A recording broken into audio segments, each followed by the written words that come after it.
Saludos mis queridos hermanos, te saluda tu canal cristiano, respuestas al arminianismo. El tema para hoy será los niños en la comunidad del pacto de gracia, esperando que nuestro Dios de paz y gracia te bendiga.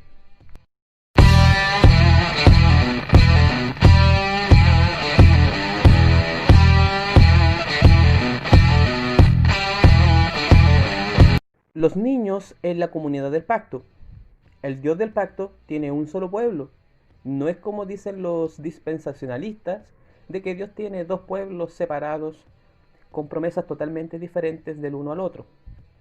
Este pueblo es el mismo en el Antiguo y Nuevo Testamento. No existe reemplazo. Esa falacia de que la iglesia reemplaza a Israel es una falacia que a menudo cometen los dispensacionalistas. Pero lo que sí existe es la amplitud del mismo pueblo. Si antiguamente el pueblo de Israel era nacional, étnico, ahora el mismo pueblo de Dios es universal, es decir, que abarca más allá de los límites con Palestina. Efesios capítulo 2, versículo 14. El mediador del pacto de gracia es el mismo. Los sacramentos significan lo mismo, no cambian en significado. Lo que cambia es la administración sacramental. En el Antiguo Testamento Dios establece un pacto con su pueblo y este pacto es perpetuo. Dios promete ser el Dios de su pueblo.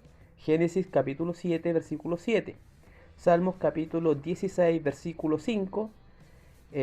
Salmos capítulo 33, versículo 22, etc. En el Nuevo Testamento Dios promete ser el Dios de su pueblo. Gálatas capítulo 3, versículo 16, versículo 29. Efesios capítulo 2, versículo 12.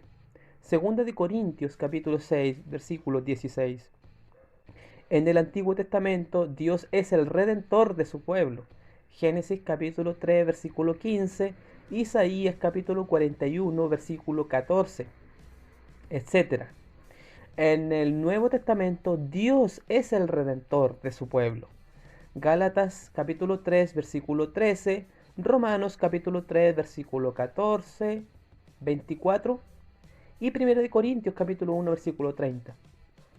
En el Antiguo Testamento los santos fueron salvos por gracia, justificados mediante la fe. Hebreos capítulo 11, Salmos capítulo 2, versículo 12. En el Nuevo Testamento los santos son salvos por gracia, justificados mediante la fe.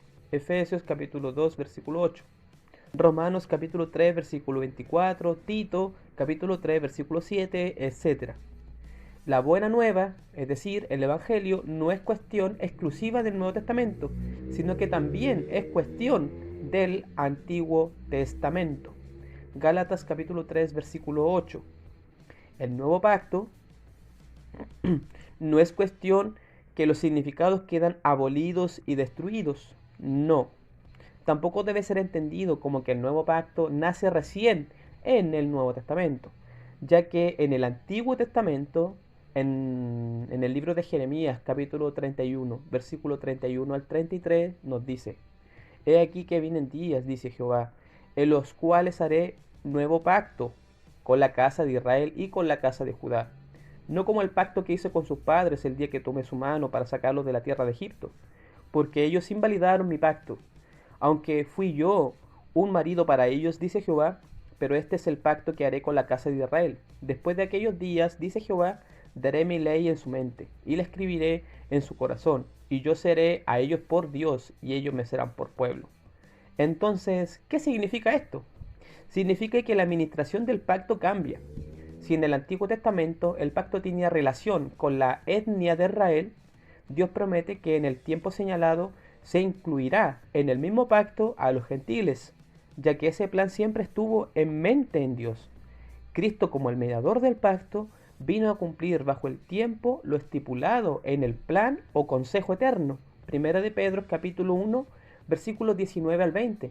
Entonces es una mentira, por ejemplo, cuando dicen los dispensacionalistas de que la iglesia fue un paréntesis en el plan de Dios.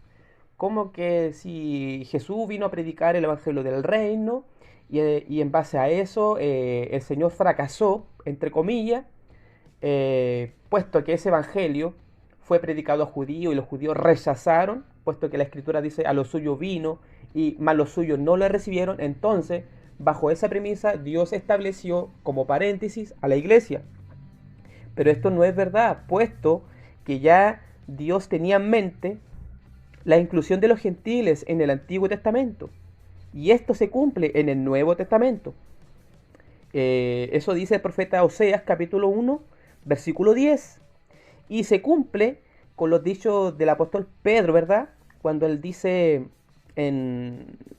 con respecto al pacto que Dios tenía en mente a los gentiles, en primera de Pedro, capítulo 2, versículo 10, en Romanos, capítulo 9, versículo 25, y Juan 10, 16, donde se establece de que Jesucristo es un pastor y un oso pueblo. La señal de pertenecer al pueblo del pacto en el Antiguo Testamento era la circuncisión. Génesis capítulo 17, versículo 11. En la circuncisión era circuncidado el adulto y sus hijos. Génesis capítulo 17, versículo 12, versículo 26, Éxodo capítulo 12, versículo 48. En el Nuevo Testamento, la inclusión para pertenecer a la comunidad pactual es el bautismo, que no es solamente para adultos, la promesa del Espíritu Santo, es decir, que Dios sería el Dios de ellos. El Espíritu Santo es Dios mismo, sino que Dios mediante esa promesa sería el Dios de aquellos que reciben la señal del bautismo y pertenencia. Y esta señal, valga la redundancia, no excluía a los hijos, sino que lo admitían en la comunidad cristiana, ya que las promesas son también para los hijos de aquellos que se arrepienten. Hechos capítulo 2, versículo 38 al 39. La circuncisión es reemplazada por el bautismo. Leamos. En él también fuiste circuncidado con circuncisión, no hecha a mano, al echar de vosotros el cuerpo pecaminoso carnal, en la circuncisión de Cristo, sepultados con él en el bautismo, en el cual fuisteis también resucitados con él, mediante la fe en el poder de Dios que le levantó de los muertos. Colosenses capítulo 2, versículo 11 al 12. Hay algunas objeciones que no hacen algunos bautistas, ya sean generales, particulares y algunos arminianos, ¿verdad? Entre estos argumentos son argumentos muy biblistas, como por ejemplo, cuando preguntan y dicen algo así como esto: ¿dónde dice que los niños deben bautizarse?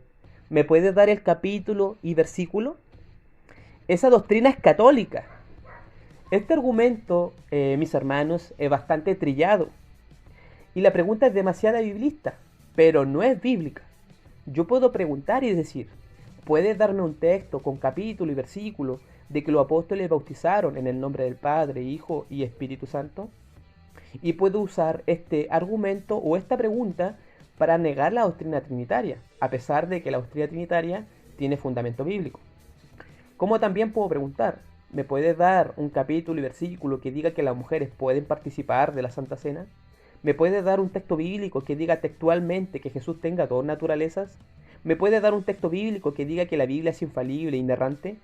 ¿Me puedes dar un texto bíblico que diga qué libros y no forman parte del canon bíblico? Para entender esto del bautismo como sacramento del pacto de gracia administrado a los hijos de creyentes, debemos conocer la mentalidad judía con respecto acerca a la inclusión de los niños al pacto. Para entender el bautismo trinitario, de la misma forma que del bautismo, ¿cierto?, de los niños a la inclusión del pacto, debemos conocer la mentalidad judía con respecto a Jesús, en el cual los apóstoles quisieron dar énfasis para afirmar que Jesús es consubstancial, mediador, coeterno a Jehová en el Antiguo Testamento, y que el Espíritu Santo también tiene personalidad y coeternidad, y estar bautizado en la persona de Cristo Jesús es estar bautizado en su autoridad, reconociendo que Él es la segunda persona de la Trinidad como mediador del pacto, y que el Espíritu Santo es la tercera persona de la Trinidad. La mentalidad judía veía a los niños no como entes externos a la comunidad pactual, sino como parte de la comunidad pactual. Así lo entendían los apóstoles, Pedro, entre otros, ¿verdad? Por eso lo ratifica en el capítulo 2, versículo 39. Por eso vemos relatos de bautismo familiar, porque el bautismo incluía a la familia entera que entra a formar parte en la comunidad pactual. También asimismo, debo mencionar la similitud entre la circuncisión y el bautismo. La administración del pacto en el Antiguo Testamento, la señal y el sello exterior era la circuncisión. Desde Cristo es el bautismo. Las dos señales de iniciación en el mismo pacto. La circuncisión era un rito de iniciación para pertenecer a la comunidad del pacto. Eso dice Génesis capítulo 17, versículo 7, asimismo el versículo 10 y 11, Romanos capítulo 4, versículo al 11.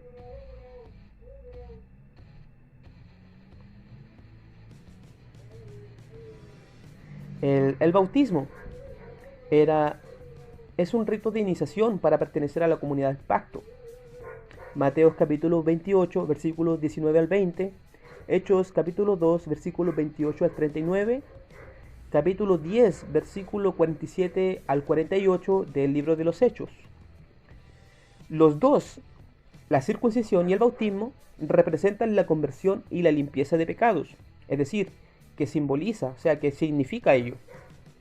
La circuncisión en Deuteronomio 10:16, el capítulo 30, versículo 6, Jeremías capítulo 4, versículo 4, y asimismo también el bautismo, en Hechos capítulo 2, versículo 38 a 39, el capítulo 22, versículo 16, Colosenses 2:11, Gálatas 3:27, Primera de Pedro capítulo 3, versículo 21, etc. Las dos señales, es decir, la circuncisión y el bautismo, son expresiones exteriores de una justicia interior. La circuncisión, por una parte, nos dice Romanos capítulo 4, versículo 11. Por otro lado, también se nos dice acerca del bautismo, en Mateos capítulo 3, versículo 13 al 17. Hechos capítulo 22, versículo 16. La circuncisión en el Antiguo Testamento tenía un significado espiritual. Deuteronomio capítulo 10, versículo 16. Deuteronomio capítulo 30, versículo 6. Jeremías capítulo 4, versículo 4. Hechos capítulo 15, versículo 1. Romanos capítulo 2, versículos 26 al 29. Colosenses capítulo 2, versículo 11 al 12. Donde muchas veces la circuncisión y el bautismo Pablo lo usa de forma intercambiable, como aquí en Colosenses capítulo 2, versículo 11 al 12. Entonces, la circuncisión reemplaza al bautismo, ambos tienen los mismos significados, ambos tienen el significado de que Dios sería el Dios de su pueblo, así también el bautismo. Dios mandaba a circuncidarse en el Antiguo Testamento y en el Nuevo Testamento Dios manda el bautismo para la inclusión de personas gentiles a la comunidad pactual.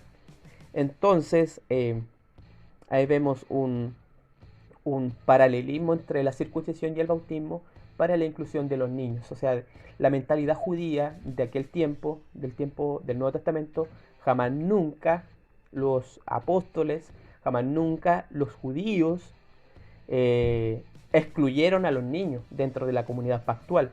Todo lo contrario. Vemos el caso de Lidia, que fue bautizada ella y toda su familia. Vemos al carcelero, que fue bautizado él y toda su familia. Entonces, básicamente, ellos como judíos, ellos como comunidad que entendía el tema de Dios con su pueblo, se reflejaba en que ellos entendían muy bien que los niños estaban incluidos en el pacto de gracia, que siempre fue así en el Antiguo Testamento. Y si Dios lo mandó en el Antiguo Testamento como un mandato perpetuo, entonces no puede ser correcto suponer o ver desde otra perspectiva de que Dios se retracte de lo que antes había dado por hecho en el Antiguo Testamento. No cambia el significado de los sacramentos, lo que cambia es la administración sacramental. Si tienes alguna duda, alguna pregunta, puedes dejarlo en los comentarios. Si no, puedes escribirme a mi fanpage Respuestas al Arminianismo en la página de Facebook. Que Dios te bendiga y nuestro Dios sea cada día dando más sabiduría a su iglesia. Bendiciones.